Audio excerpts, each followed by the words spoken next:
Malu berjalan, sesat bertanya. Nak tahu kisah dia? Jom kita layan Kus dan Bara. And action. Bara, kau tahu tak maksud malu bertanya sesat jalan? Sesat ke malu tu? Maksudnya, kalau segan nak tanya, akhirnya kita yang salah langkah. Akhir?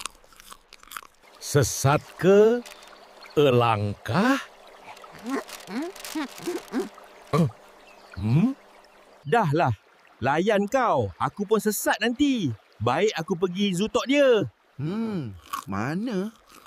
Binatang kat sana semua segak pakai baju. Ada kerja, ada gaya. Ngadap kau, nampak bulu je. Bulu. Hoi, nak ke mana, Kos? Zoo talk dia. Nak ikut jom? Kau tahu ke kat mana, Kus? Kan aku dah cakap. Malu bertanya, sesat jalan. Aku dah tanya Google Maps tadi. Dah sampai pun. Best.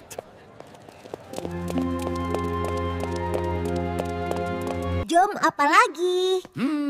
Jom.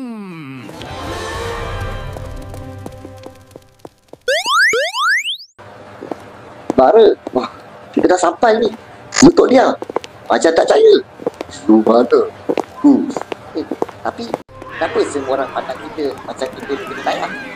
Alamak weh, baru aku sedar. Kita je yang tak pakai baju. Malunya.